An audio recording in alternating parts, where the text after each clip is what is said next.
A German shepherd froze before a silver seafood truck in the cold Maine dawn. Behind one fogged window, a Navy SEAL opened one eye, unable to call for help. His own teammate had betrayed him, and the secret he carried could break a billion-dollar case. The FBI agent almost walked past. If you believe God still sends help through loyal paws, leave amen. Ashford Bay, Maine, looked almost holy that morning, as if winter had laid a clean white hand over every roof and asked the town to whisper.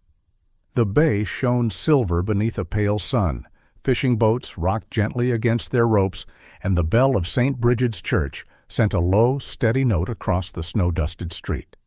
To anyone passing through, Ashford Bay was only a northern harbor town with clapboard houses, blue shutters, and coffee shops that smelled of cinnamon. But FBI Special Agent Mara Ellison knew peaceful towns could hold the loudest secrets. Mara was 30 years old, tall and lean, with fair skin sharpened by cold weather and gray-green eyes that missed very little. Her dark brown hair was tied in a low bun beneath a Navy FBI cap, and her insulated field jacket made her look broader than she was. People often mistook her silence for distance. It was not distance. Mara had learned early that if she listened long enough, people usually revealed the truth between the words they were brave enough to say. Her father, a former Harbor Patrol officer, had once told her that the sea never confessed all at once. It returned evidence one tide at a time. Beside her walked Ash, her 5-year-old German shepherd, a powerful working-line dog with a sable coat, a black saddle across his back, golden-brown highlights along his shoulders, and amber eyes calm enough to unsettle liars. Ash did not waste movement. He studied the world with his nose first, his ears second, and his heart somewhere close behind. Mara trusted many tools, but she trusted Ash in a different way. Machines could measure what was present. Ash noticed what was wrong. They had been sent to Ashford Bay because of a federal case that had grown too large for one courtroom to hold. Elias Vorn, a former heavyweight boxer with a famous name and colder friendships, was facing trial in Port Haven for his alleged role in an international smuggling network tied to more than 20 tons of cocaine valued at $1 billion. The case had already drawn attention from prosecutors, reporters, and men who smiled in public while moving money in the dark. Then a juror had been approached. His name was Jonah Reed. Jonah was 58, a widower, and the owner of Reed and Time, a small clock repair shop tucked between a bakery and a closed bookshop. He was a narrow-shouldered man with silver hair combed too carefully, weathered hands, and wire-rimmed glasses that made him look gentler than his circumstances allowed. He spoke softly to everyone, even to clocks that refused to run. Most people in Ashford Bay knew him as the man who fixed broken watches for veterans without charging them and gave children peppermints from a glass jar by the register. But that morning, Jonah stood inside St. Bridget's side chapel with his coat buttoned wrong and his face the color of ash. A plain white envelope had been left near the candle rack. Inside was a photograph of his granddaughter, Emily, taken from across the street as she stood outside Ashford Bay Elementary. Emily was 9, small for her age, with pale cheeks, a brown braid tucked into a pink winter hat, and a purple backpack almost too large for her shoulders. On the back of the photograph, someone had written, "Tell him to remember the favor." Jonah had already told the federal agents about the offer. A man he vaguely knew had spoken to him behind a restaurant on Staten Island, promising $50,000 to $100,000 if Jonah voted not guilty. At first, Jonah had convinced himself it was only foolish talk from foolish men. But photographs of children had a way of taking foolishness by the throat and turning it into fear. The envelope lay on an evidence cloth when Mara arrived. 2 other agents had examined it and found nothing remarkable at first glance. No long message, no obvious marks, no dramatic warning. Just paper, a photograph, and a silence that seemed to stain the chapel walls. Ash moved toward it slowly. He did not bark. He did not paw at it. He lowered his head, drew in the scent along the sealed edge, and then stopped so completely that Mara felt the air change around him. A sharp scrape echoed from the church roof as a sheet of snow slid down and struck the stone steps outside. Everyone turned toward the sound. For one breath, the chapel seemed to hold still. Candles trembling, Jonah's hand frozen near his coat pocket, Ash's amber eyes locked on the envelope as if the paper had spoken. Mara crouched beside him. "What is it, boy?" Ash breathed along the envelope again, then lifted his head toward the harbor road. Mara had seen that look before. Not discovery, direction. She requested a sealed scent sample and stepped outside with Ash. The wind coming off the bay carried salt, gull cries, and the faint sweetness of bakery bread. But Ash was not interested in any of that. He kept turning toward the freight road north of town, where refrigerated trucks moved from Port Haven through Ashford Bay before scattering into the upper states. Cold diesel, salt air, damp pine wood, industrial cleaner. Those scents did not belong in St. Bridget's Chapel. By noon, Jonah and Emily were being moved into temporary protection. That was when the old man almost broke. Emily stood on the sidewalk outside the clock shop, refusing to get into the black SUV. Her eyes were wide, her mittened hands gripping the strap of her backpack. "I want Grandpa," she said, her voice small but stubborn. Jonah knelt, but his knees trembled. "I'm coming too, sweetheart." "No," Emily whispered. "People only say that when bad things are happening."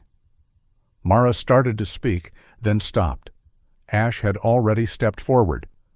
He approached Emily as if she were a frightened bird, then lowered himself into the snow, folding his front paws neatly and resting his chin between them. His ears softened. His tail gave one slow sweep. Emily stared at him. "Does he know bad people are coming?"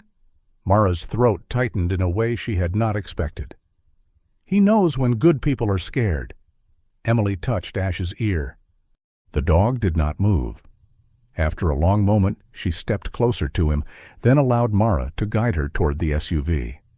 Ash rose and walked beside her, matching the pace of her small boots. Jonah watched them with a gratitude so deep it looked almost like grief. Before leaving, Mara entered the clock shop with Jonah to collect a few personal items for him and Emily. The shop smelled of brass, old wood, lemon oil, and time itself. Clocks covered every wall. Cuckoo clocks, mantel clocks, railroad watches, ship clocks with dark metal faces. In the back room, Jonah reached for a small velvet box near the workbench. Ash stopped again, his gaze fixed on the box. Jonah noticed. His hand closed around it too quickly. "Just an old pocket watch," he said. "Family keepsake." Mara looked from Jonah's pale face to Ash's still body. "Does it work?" Jonah swallowed. "Not for years." He slipped the box into his coat pocket. Mara did not press him. Not yet. Fear made people guard strange doors, and sometimes the only way through was to wait until they could open them without shaking apart. Outside, the bay flashed bright beneath the winter sun. A refrigerated truck rolled past the end of the street, its engine humming low, its silver side briefly catching the light. Ash turned his head and watched it until it disappeared toward North Star Freight Yard. Mara stood beside him, one gloved hand resting near his collar. She had come to Ashford Bay to protect a juror and trace a threat. Now the envelope had given them a scent. The scent had given them a road. And Ash, who rarely cared about ordinary things, had shown interest in a dead pocket watch hidden in a frightened old man's coat. She did not know what the watch meant, but she knew her dog had never lingered over nothing. North Star Freight Yard woke before the town did.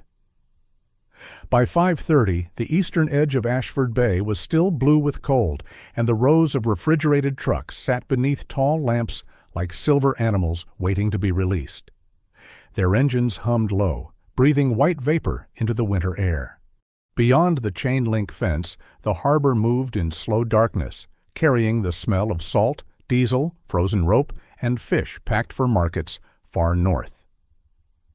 Mara Ellison drove through the service gate in an unmarked black SUV, one hand on the wheel, the other resting near Ash's lead. She wore the same Navy FBI jacket from the church, her dark hair tucked tight at the back of her neck, her gray-green eyes narrowed against the glare of the yard lights. Ash sat in the rear seat, still as a carved wolf, his sable coat catching faint bronze where the dashboard light touched him. This was not a public sweep. That would have scattered the wrong people too quickly. The federal team had come under the thin cover of a routine freight compliance check, with 2 agents reviewing manifests in the dispatch office and a Coast Guard investigator watching the north gate from an idling service truck.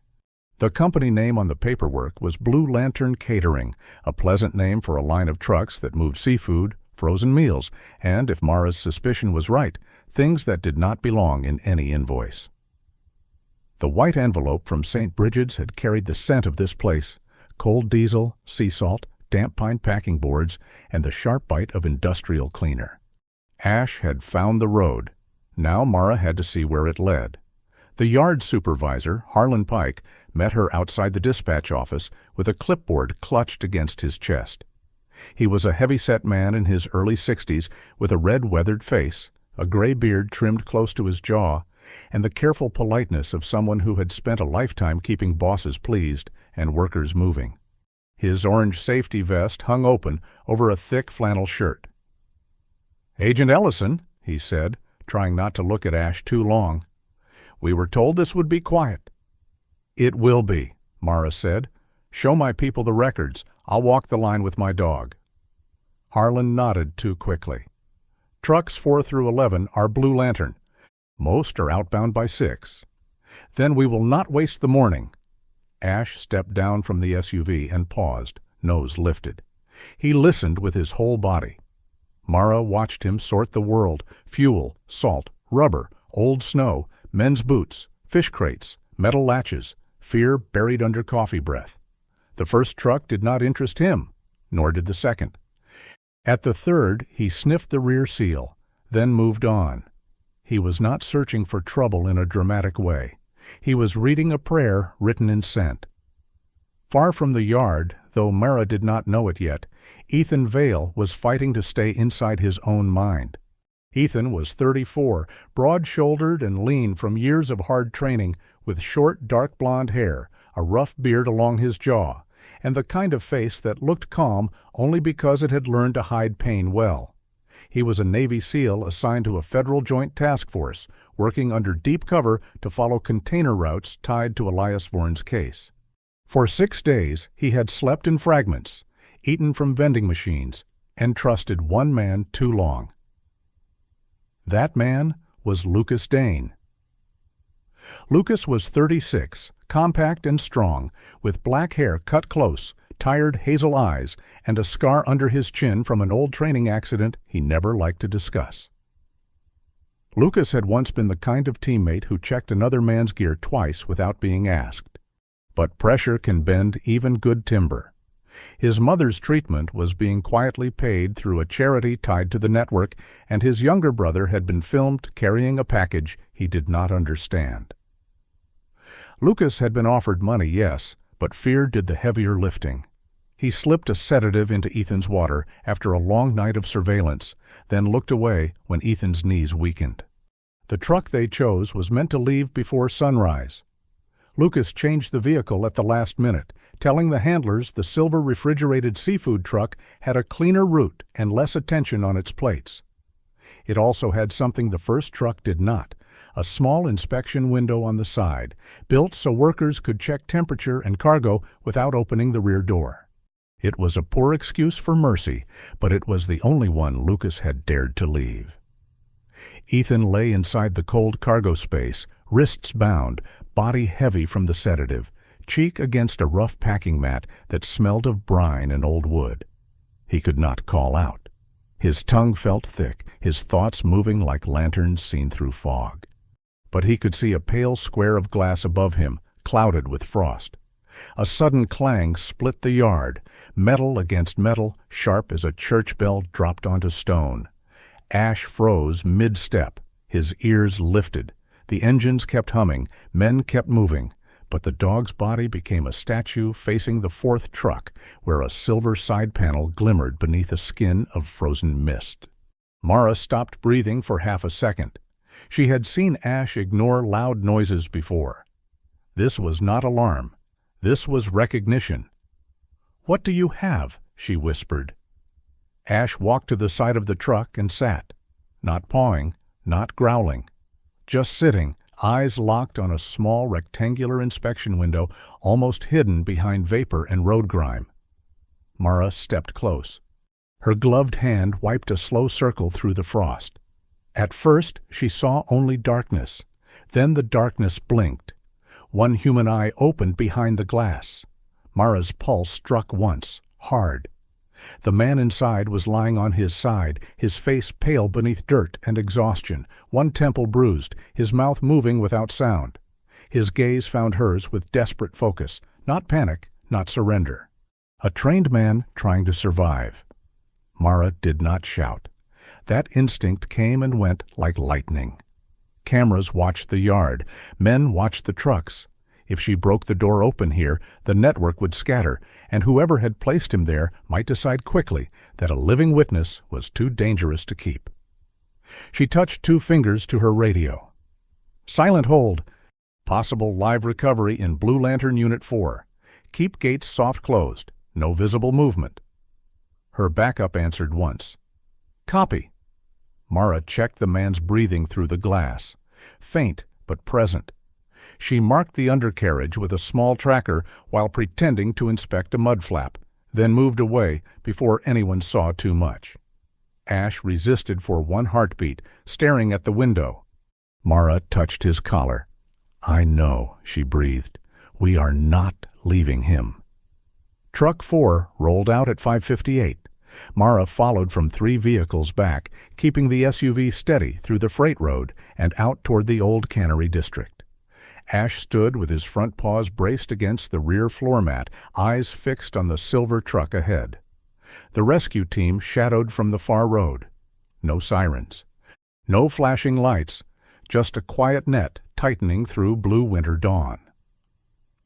When the truck turned off the main route toward a shuttered warehouse near the old harbor rail spur, Mara moved. The truck slowed at a rusted loading bay. A black SUV idled nearby with 2 men inside. Before either could step out fully, the federal team sealed the approach from the far end. The black SUV lurched backward, clipped a snowbank, then escaped through a side lane, its rear plate smeared with mud and false numbers. Mara let it go. The man in the truck mattered first. Ash led her straight to the rear latch. Mara cut the seal, lifted the door, and cold air spilled out like a held breath released. Ethan tried to push himself up and failed. Mara climbed in, braced one knee against the floor, and caught his shoulder. "I'm FBI," she said. "You're coming out." His eyes fought to focus. "Task Force," he whispered. "Vale?" "I've got you, Vale." Ash stood at the open door, body angled outward, watching the yard as Mara guided Ethan down. The seal was heavier than he looked, all muscle gone slack with exhaustion, but he helped where he could, pride refusing to leave even when strength had. A medic hurried in as Mara eased him onto a thermal blanket inside the rescue van. Ethan's eyelids fluttered, his fingers clenched once around Mara's sleeve. "The clocks," he breathed. "Ask the old man." Then the last of his strength slipped away. In the sealed rescue vehicle, Ash climbed close but did not crowd him. The dog lowered his head near Ethan's cold hand. For a moment, nothing moved except the soft rise and fall of the rescued man's chest. Then Ethan's fingers shifted, barely awake, and brushed the warm sable fur at Ash's neck, as if some part of him had found the first thread leading home. The federal safe house sat on the quiet edge of Ashford Bay, where the last houses gave way to black spruce, frozen marsh grass, and a narrow road that bent toward the sea.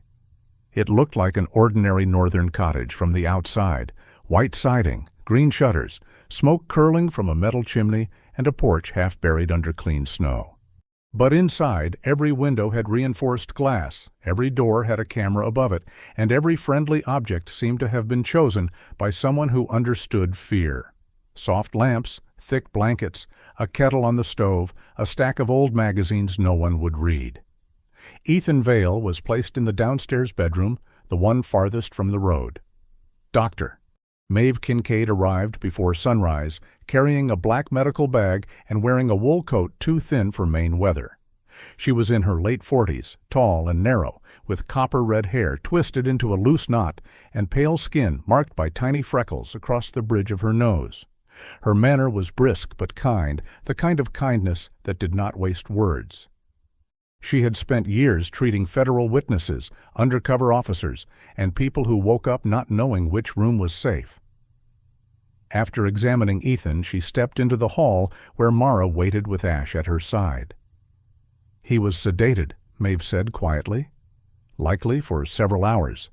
Dehydrated, exhausted, restrained long enough to leave him weak, but you reached him before the cold did worse. Her green eyes moved toward the bedroom door. He is trained to survive. That helped, but training does not make betrayal lighter. Mara looked through the narrow opening. Ethan lay still beneath a gray blanket, his face turned toward the wall. He looked different in a bed than he had in the truck. Less like a rescued operative, more like a man whose body had finally demanded the truth. He was tired. His short, dark blonde hair was damp from melted frost. His rough beard shadowed his jaw, and the faint bruising near his temple made his pale face seem older than 34. Even unconscious, he did not look relaxed. His hand rested near the edge of the mattress, fingers slightly curled, as if ready to reach for a weapon that was no longer there. Ash stood at Mara's knee, ears forward, watching the room. The 5-year-old German shepherd had slept for only a few minutes in the vehicle, yet his amber eyes remained clear. His sable coat carried the smells of snow, diesel, and rescue. Mara lowered her hand to his neck. "He is not a suspect," she murmured, "but he may wake up like one." Ethan woke just after 7. It happened without drama, no shout, no sudden leap. His eyes opened, and the whole room changed. He studied the ceiling, the door, the window, the chair, Mara, the doctor, and Ash in less than 3 seconds. Then his body tried to sit before his strength agreed. Mara raised both hands, palms open. "You're safe," she said. "Federal Safe House, Ashford Bay. I'm Special Agent Mara Ellison." Ethan's gaze moved to her badge, then to the corners of the room, then back to her face. "Where's Dane?" Mara did not pretend not to know the name. "Gone?" The answer landed in him harder than she expected, not surprise. Confirmation. Ethan's jaw tightened, and for a moment his eyes seemed to go somewhere far behind the wall. "He handed me over." "He helped put you in that truck," Mara said carefully. "We don't know the full reason yet." "I know enough." His voice was low, worn thin, but it still had the edge of command. Dr. Kincaid offered him water. Ethan looked at the cup as if it might be another trap. Mara understood. Trust, once broken by a familiar hand, did not return because a stranger spoke softly. Ash moved first. The dog stepped into the room slowly, not as an officer, not as a tool, but as something older and simpler. He stopped beside the bed, waited until Ethan saw him, then rested his broad head on the edge of the mattress. Ethan stared at him. His right hand trembled once, the last echo of the sedative passing through him. Ash did not react. He only breathed, steady and warm. Ethan swallowed. "You found the window." Ash blinked as if accepting the report. From the kitchen, the kettle gave a sudden high whistle, sharp and silver, slicing through the little house. Ethan's shoulders locked. His eyes went to the window, then the door, then the ceiling light trembling faintly in the steam-warmed air. For one breath, the bedroom was no longer a bedroom. It was cold metal, engine hum, frost on glass, and one small square of light. Then Ash pressed his head more firmly against Ethan's hand, and the room came back. Mara turned off the kettle herself. When she returned, Ethan's fingers were buried in Ash's fur, not gripping hard, just holding on.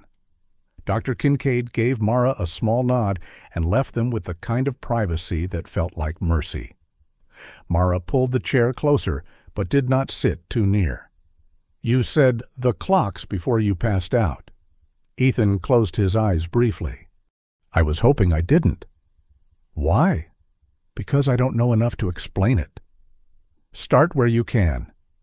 He looked at Ash, then at Mara. I'm Navy, attached to a joint task force, Coast Guard Investigative Service, DEA, FBI support. We were tracking container movement tied to Elias Vorn's network. It was bigger than transport. Money from the route was being used to bend the trial. Juror contact, witness pressure, leaked protected material. His mouth tightened. Someone had access to names they never should have had. Mara thought of Jonah Reed's white face in St. Bridget's, Emily's purple backpack, the envelope that smelled of diesel and salt. You found proof? Parts of it. Ledger images, truck schedules, a few cash movement notes, not enough alone. Ethan shifted, then winced and hit it badly. The strange part was the container code. Times, hours and minutes. Looked like shipping windows at first, but the same times kept appearing beside different cargo categories. 1117, 412, 608. They weren't times, they were markers. For what? Cargo type, transfer points, receivers, maybe more. He took a slow breath. There was a symbol beside some entries, like a watch face, old-fashioned. I traced a reference to a clockmaker in Ashford Bay. An old man. I was on my way to confirm when Lucas gave me the water. Mara kept her face still, though Jonah's pocket watch rose in her memory like a small moon under velvet. Do you know the old man's name? No? I never reached the contact packet. She let silence settle. It was too early to make Jonah anything more than a frightened juror. Fear could look like guilt if a person stared at it from the wrong angle. Ethan opened his eyes again. Lucas is not clean. Don't make that mistake. But he looked away before they closed the door. That means something. It means he may still have a conscience. It means he hated himself before I had the chance. That night, Ethan woke from a dream he would not name. Mara heard the bed frame shift from the hallway. When she looked in, he was sitting upright, breathing too fast, eyes fixed on the wall as if frost still covered it. Ash rose from the rug outside the door and walked in without waiting for permission. He did not jump on the bed. He did not whine. He sat beside Ethan and leaned his shoulder against the mattress. Ethan's hand found the dog's neck. Slowly, his breathing matched Ash's. Mara stood in the doorway, unseen for a moment. She had watched Ash find evidence, follow trails, face danger, and calm children. But this was different. Ash had not only pulled Ethan from a truck, he was guarding the narrow bridge between survival and coming back alive inside one's own soul. Near dawn, Ethan looked at Mara with less hardness in his eyes. Why did you stop for that truck? Mara glanced down at Ash, whose ears lifted at the sound of his name before anyone spoke it. I didn't, she said. Ash stopped. Ethan looked at the German shepherd for a long time. For the first time since he had opened his eyes in the safe house, his face no longer looked like a locked door. It looked like a man listening for a key. Ruth Bellamy had the kind of face that looked as if it had learned to apologize before speaking. She was 42, slender and pale, with soft brown hair cut just below her chin and tired blue eyes that seemed older than the rest of her. In another life, Mara thought, Ruth might have been the woman who brought lemon bars to church suppers and remembered everyone's birthdays. In this life, she sat at a federal safe-house table with both hands wrapped around a mug of tea, trying not to look at the windows. She had once worked as an accountant for a logistics company near Port Haven, where numbers moved across screens like harmless little fish. Only later had she understood that some of those numbers were tied to container routes, shell contracts, false maintenance invoices, and money that flowed through clean-looking accounts like dark water beneath ice. Her daughter Nora sat on the braided rug beside the stove, drawing lighthouses in a spiral notebook. Nora was 11, thin as a reed, with light brown skin, dark curls tied in 2 uneven puffs, and solemn eyes that watched adults the way children watch weather. She wore a yellow sweater with a stitched sun on the sleeve, though there was very little sun in the room. In one arm she held a worn gray teddy bear with a missing button eye and a blue ribbon around its neck. Ruth had told Mara the bear was named Captain Button and that Nora had carried it since she was 3. It had been through dentist visits, thunderstorms, 2 moves, and the long night when federal agents first came to Ruth's house and told her she needed to leave before morning. Ash lay near the kitchen door, his sable coat warm against the floorboards, his amber eyes half closed but not asleep. Ethan was still resting in another secured location with Dr. Kincaid checking on him every few hours. But Mara had come here because Ruth's testimony was now more important than ever. Ethan had spoken of clock-like codes and shipping ledgers. Ruth had once handled the invoices beneath those ledgers. If the 2 stories matched, the case would no longer be a handful of scattered threats. It would become a map. "I didn't know what it was at first," Ruth said, staring into her tea. "That's the part I keep saying, and it still sounds weak." Mara sat across from her, shoulders relaxed, voice low. "Truth does not become useless because it arrived late." Ruth gave a small, broken smile. "You sound like a person who has had to believe that." "I have." Ruth looked toward Nora.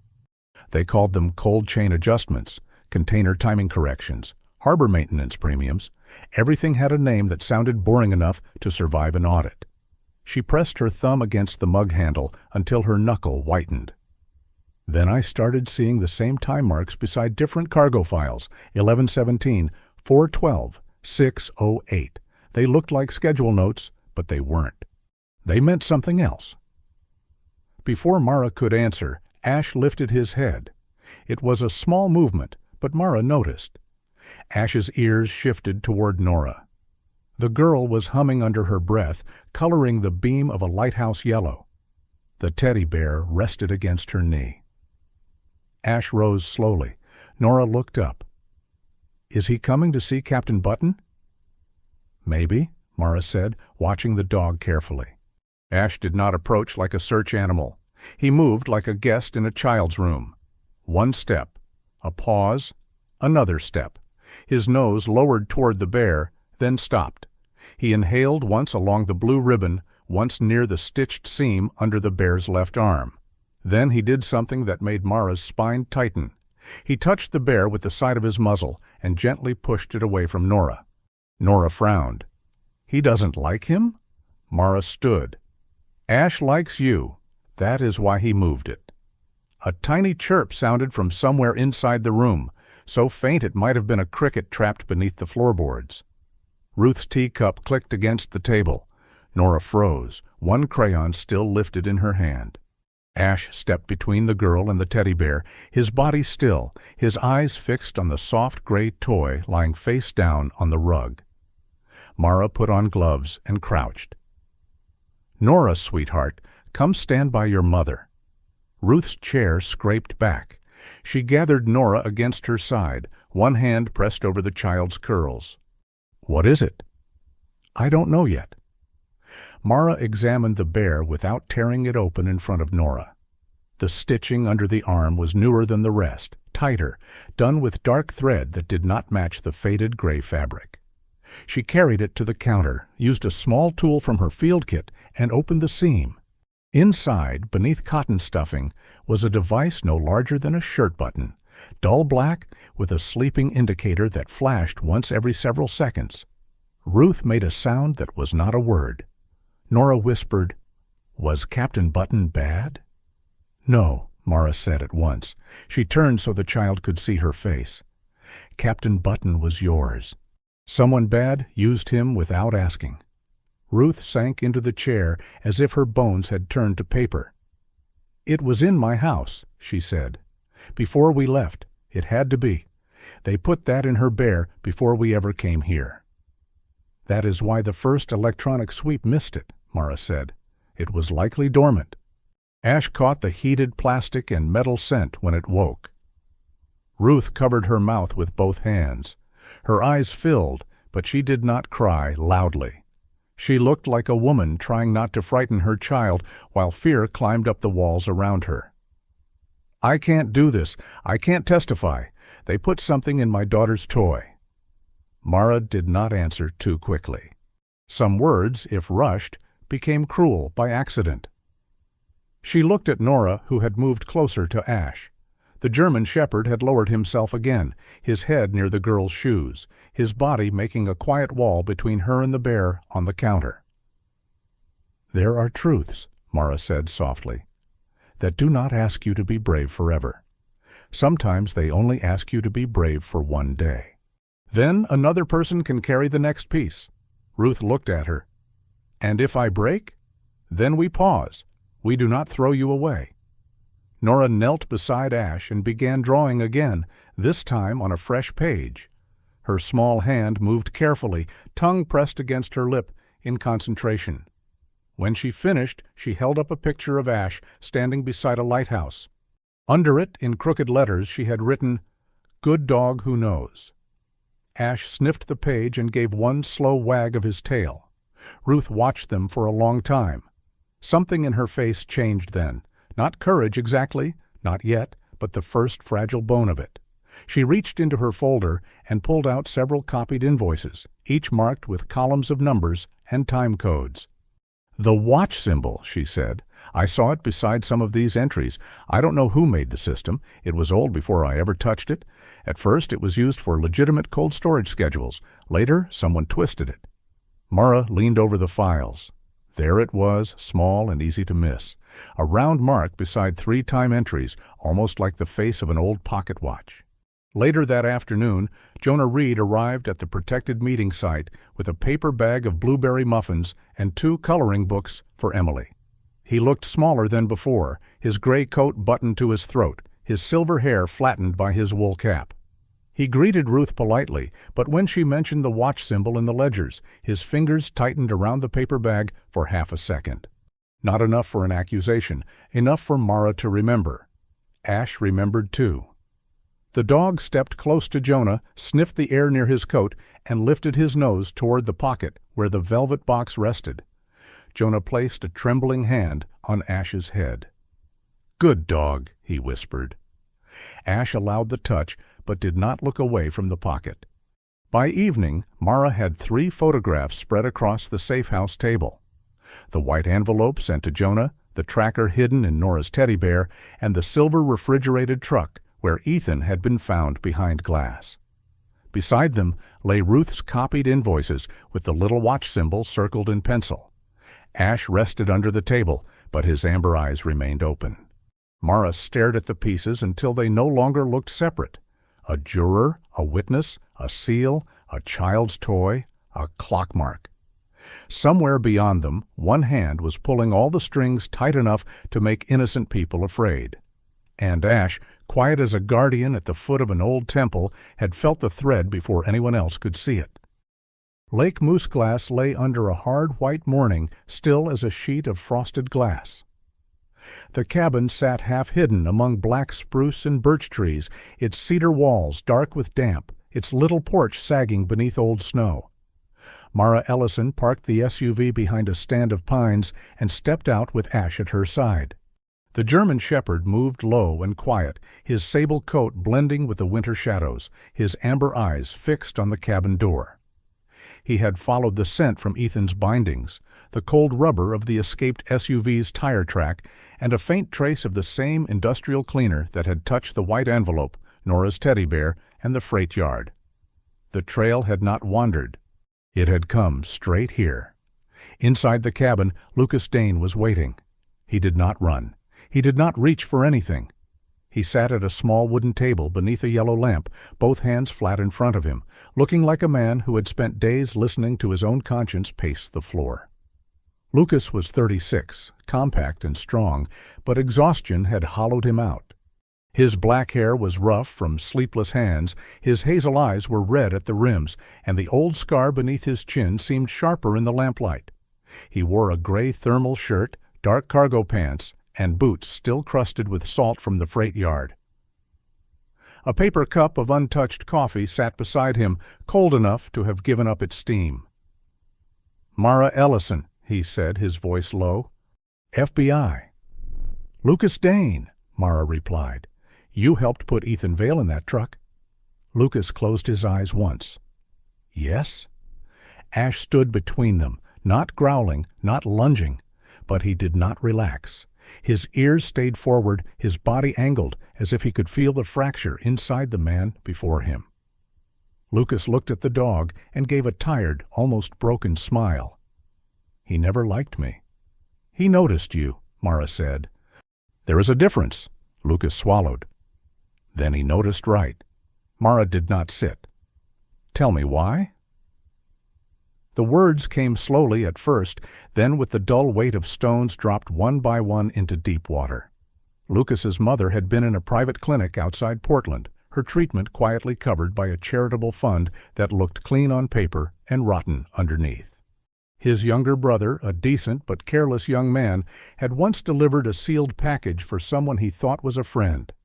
The network filmed it, saved it, and later showed Lucas enough to make him understand the choice they were offering was not a choice at all. Money was part of it, yes, but money had not been the hook. Family was. "They told me Ethan had already found too much," Lucas said. "They knew he was close to the code. They knew he was looking for the clockmaker. I was supposed to make sure he never reached him." Mara's face did not change, but something cold moved behind her ribs. "You drugged him?" Lucas stared at the table. "I put the sedative in his water after he had been awake almost 2 days. I knew he would trust me. That is the part I will carry." His hands curled, then flattened again. "But I changed the truck." Mara waited. "The first vehicle had no window, no inspection panel, nothing. I told them the silver seafood truck had cleaner plates and an earlier route." His mouth trembled once. "It had that small glass. I thought maybe someone would see him." A branch snapped outside under the weight of snow, the crack sharp as a shot across the frozen lake. Lucas flinched so hard his chair scraped the floor. Ash stepped once toward the window, a low breath passing through his nose. For a moment, no one spoke. The cabin held the sound, and Lucas held his face in both hands like a man hearing judgment in the woods. "You wanted him found," Mara said. "I wanted to undo 1 inch of what I had done." Lucas looked up. "That does not make me clean." "No," Mara said. "It does not." He nodded, accepting the blow because it was true. Then he pushed back from the table and pointed toward the floorboards beneath a narrow writing desk. "The main device was taken from Ethan, but he had a backup in the lining of his jacket. I cut it out before they searched him again. I hid it there." Mara checked the desk, the drawer, the underside, the wall seam. Nothing. Then Ash moved. He walked to the desk, lowered his nose to the boards, and gave 2 careful scrapes with 1 paw. Mara knelt, worked a loose plank free, and found a small metal box wedged below the floor. Inside was a micro-storage backup wrapped in cloth that carried a faint trace of Ethan's jacket. By noon, the data was being copied in a mobile command van hidden down the road. It showed truck schedules, container markers, photographs from Ethan's fieldwork, cash movement notes tied to the attempted juror payment, and a legal access trail that brushed dangerously close to the office of Caleb Mercer, Elias Vaughan's expensive defense attorney. It did not yet prove who had leaked protected material. But it proved the leak had passed through a channel that should have been guarded, like a chapel door. Before Lucas was taken into custody, he gave Mara one last sentence. "They did not need me to find Ethan," he said. "They already knew what Ethan had found. I was only told to deliver him before he reached the old clockmaker." Mara drove back to the protected meeting site with Ash in the rear seat, and that sentence sitting beside her like a second passenger. The old clockmaker. Jonah Reed, the frightened juror. The grandfather with shaking hands. The man whose pocket watch Ash had noticed again and again. Jonah was in the kitchen of the safe house when Mara arrived, sitting beside Emily while she colored a picture of a harbor lighthouse. He looked smaller without his shop around him, a thin man in a gray cardigan, silver hair combed neatly, wire-rimmed glasses low on his nose. Emily leaned against his arm, trusting him with the whole weight of a child's world. Mara did not speak in front of the girl. She asked Jonah to step into the adjoining room. Ash followed. At first, Jonah held to the story. He had been approached, he had been frightened, he had wanted only to protect Emily. All of that was true. That was what made the lie beneath it so heavy. Then Mara placed Ruth's copied invoice on the table. The little watch symbol sat circled in pencil beside a row of time codes. "Tell me about this," Mara said. Jonah's face changed before he could stop it. Ash stepped forward and gently placed his muzzle against Jonah's coat pocket, where the velvet box rested. Jonah sank into the chair as if age had arrived all at once. "I did not know what they would use it for," he whispered. Years earlier, Jonah had been hired by a logistics company to design a time-based coding system for cold storage maintenance, ship arrivals, cargo windows, and inspection schedules. It had been legal, or so he had believed.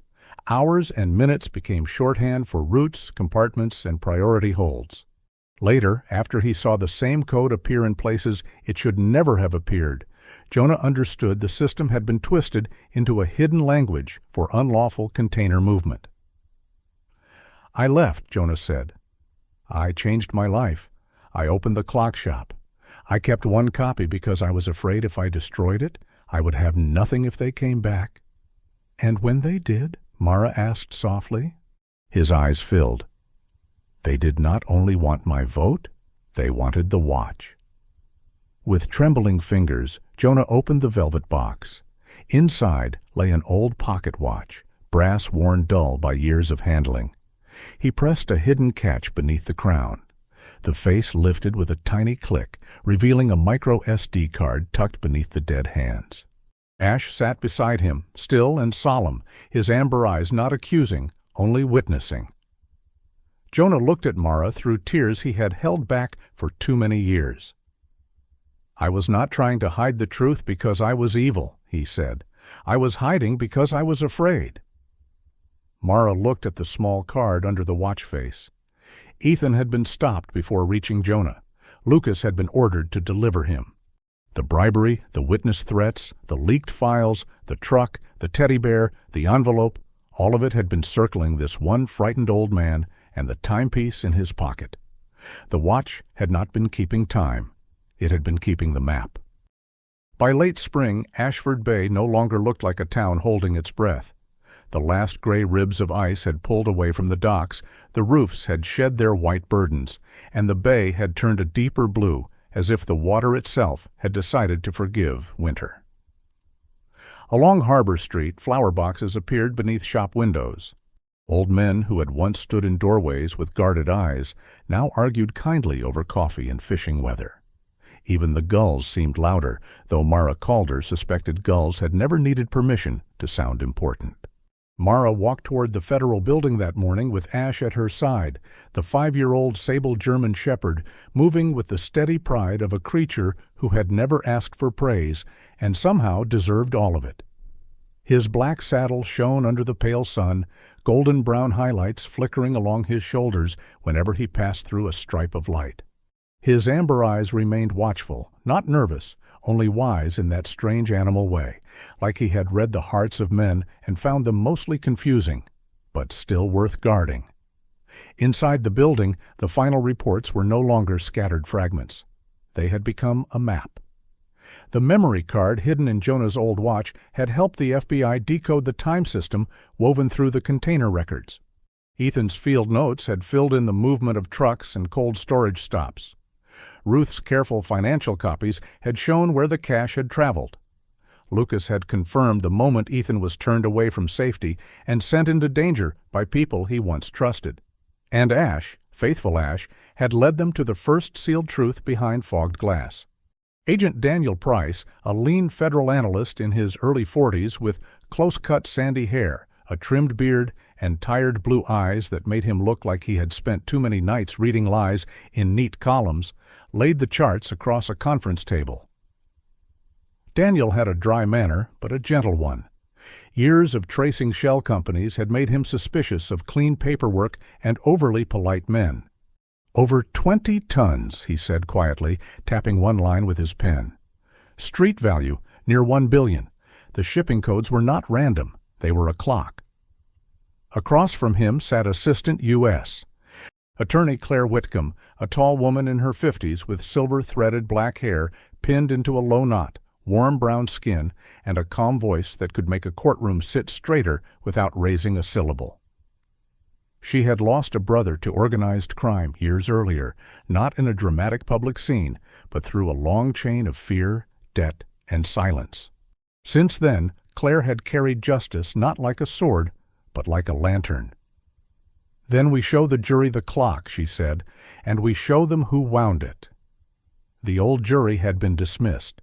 A new anonymous panel would hear the Elias Vorn case under stronger protection, and the decision had held. The bribery brokers had begun to plead. One after another, they admitted how they had offered money in the range of $50,000 to $100,000, how they had approached Jonah, how they had used Emily's photograph to press fear into an old man's heart, and how leaked documents had moved through channels that should have been clean. The evidence did not yet prove that Caleb Mercer had personally guided every hand. Mara knew better than to worship easy conclusions. But the trail led through his office, and for the first time the system had turned its face toward a door it had once refused to open. A sharp metallic ping rang from beneath the conference table, small as a dropped coin, yet Ash froze so suddenly that every voice in the room fell away. For one breath, even the sunlight on the papers seemed to stop moving, and Mara felt the old case rise around her like cold mist before Daniel bent down and lifted a fallen brass watch gear from the floor. It was nothing, only a loose piece from Jonah's evidence box. Still, no one laughed right away. Some sounds carried memory longer than they carried meaning. Mara looked at Ash, whose ears had lifted forward, whose body had gone still as a statue carved from devotion. Then Ethan reached down from his chair and rested 2 fingers lightly near the dog's shoulder. Ash exhaled.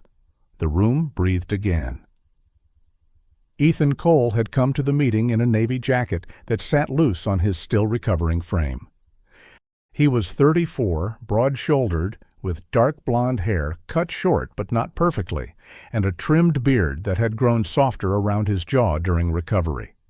His gray eyes had regained their steadiness, though sometimes when a door closed too hard or a vehicle backed up with a hollow beep, a shadow crossed them. He never complained. That worried Mara more than if he had. Some men treated pain like a private country and refused all visitors. Later that afternoon, Ethan asked to see Lucas at the courthouse holding wing before the plea hearing. Lucas Dane, once Ethan's teammate, looked smaller in plain gray clothes. He was 36, with a narrow face, dark hair shaved close, and a scar beside his left eyebrow that gave him a permanently skeptical look. His charm had thinned. What remained was a man stripped down to consequence. Lucas had agreed to cooperate. He would not walk away untouched. But the window he had left, the hidden copy of data, and his final testimony had changed how the court would weigh his fall. Ethan stood on the opposite side of the glass. For a long moment, neither man spoke. Mara remained several steps back with Ash, giving the silence room to do what words often failed to manage. Lucas finally lowered his gaze. "I should have done more." "Yes," Ethan said. The answer was plain, almost gentle, and that made it heavier. Lucas swallowed. Ethan's voice stayed level. "You left me a window. That does not erase what you did. But it means there was still a man inside you." Lucas closed his eyes. He did not ask for forgiveness. That, at least, was a beginning. By the time the harbor ceremony arrived, Ashford Bay had dressed itself in humble celebration. The town square near the water held folding tables, hot coffee, waffle cakes dusted with powdered sugar, small American flags, and neighbors wearing spring coats in cheerful colors, as if the whole town had agreed to stop dressing like bad news. Ruth Bell stood near the bakery table with Nora pressed against her side. Ruth was a sturdy woman in her late 30s with auburn hair cut to her shoulders, pale freckled skin, and the careful posture of someone learning that peace would not vanish just because she reached for it. Nora, 7 years old, wore yellow rain boots and held a drawing titled "Good Dog Who Knows," showing Ash with a crown much too large for his ears. Ash inspected the drawing gravely, then sneezed, which Nora accepted as a royal blessing. Jonah Bell came wearing his old shop sweater, though he had finally removed most of the antique maritime clocks from his wall. He kept only one simple clock chosen by Emily, his granddaughter, who had returned to school and now walked with the shy confidence of a child discovering that adults could still keep promises. Jonah, thin and white-haired, with a face lined by weather and guilt, had placed a small sign in his shop window. "Closed on Fridays for granddaughter time." Mara had seen it that morning and nearly smiled herself into a tear. When Mara was asked to speak, she stood before the crowd in her dark navy FBI jacket, her dark brown hair pulled into its usual low bun, her gray-green eyes steady beneath the spring light. She did not make the case sound grander than it was. "This town was not saved by one badge," she said. "It was saved by data, courage, and by people who finally chose truth over fear. And it was helped by a dog who knew when to stop at a door the rest of us might have passed too quickly." Ash looked up at the sound of "dog," hopeful for legal recognition or possibly waffle cake. The crowd laughed softly, and the laughter felt clean. At sunset, Mara, Ethan, and Ash walked along the North Harbor. The water caught the light in thin gold sheets. Pine shadows stretched across the dock. Behind them, the town moved in small, ordinary sounds, cups being stacked, children calling, an old truck starting with a tired groan. Ethan walked slowly, but without help. Mara matched his pace without making him notice. "The first thing that pulled me back," Ethan said at last, looking out over the bay, "was not a siren, not a badge, not even a voice."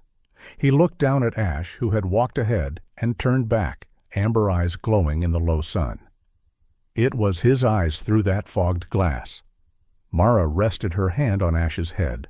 The dog leaned into her palm with the quiet dignity of a king accepting a crown he would rather chew. Far beyond the harbor, a church bell rang lightly through the pines. The case had not made the world perfect. No case ever did. But it had kept innocent people from being swallowed by darkness, and it had reminded a broken town that truth could still arrive on 4 steady paws. And sometimes with a loyal dog, a small window, and one person willing to look closer than the rest, that was enough light to begin again. At the end of this story, one truth remains quietly standing, like a small lighthouse on a cold northern shore. Sometimes the greatest rescues begin with the smallest signs. A dog stopping before a window, a frightened child holding on to hope, an old man finally opening the secret he had carried for too many years, a wounded soldier finding his way back because one loyal creature refused to walk past him. Life is often like that. We may not always see the whole road. We may not understand why one delay, one quiet feeling, or one gentle animal suddenly pulls our attention in a different direction. But sometimes those moments are not accidents. Sometimes they are mercy wearing a simple face. Sometimes they are God's hand moving softly through ordinary things. Ash could not speak in a courtroom. He could not explain evidence, read files, or argue before a judge. But he knew when someone was afraid. He knew when something was wrong. He knew when a soul behind a small glass window was still waiting to be found. That is the kind of love animals bring into this world. They do not ask about our past. They do not measure our worth by money, title, or mistake.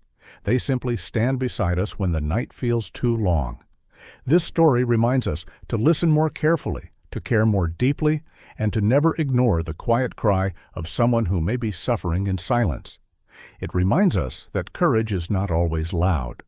Sometimes courage is telling the truth after years of fear. Sometimes it is staying loyal when betrayal has wounded the heart. Sometimes it is choosing kindness when the world gives us every reason to grow cold. And it reminds us to love and protect animals because many times they are the angels God places beside us with fur, paws, and eyes full of grace. A loyal dog can bring a frightened child peace. A gentle companion can help a wounded man breathe again. A faithful animal can lead human hearts back toward what is right. So in your daily life, be the person who notices. Check on the quiet neighbor. Be gentle with the one who seems afraid. Feed the hungry animal. Protect the helpless. Forgive when forgiveness is possible, but never be afraid to stand for truth. The world becomes brighter not only through great victories, but through small acts of mercy repeated every day. If this story touched your heart, please share it with someone who still believes kindness matters. Leave a comment and tell us where you are watching from, or tell us about an animal that once brought comfort, protection, or healing into your life. And if you want more stories of loyalty, faith, justice, and the beautiful bond between humans and animals, please subscribe to the channel. May God bless you, protect your family, comfort your heart, and place good and faithful companions along your road. May He guide every lost soul toward safety, every fearful heart toward peace, and every act of kindness toward a miracle.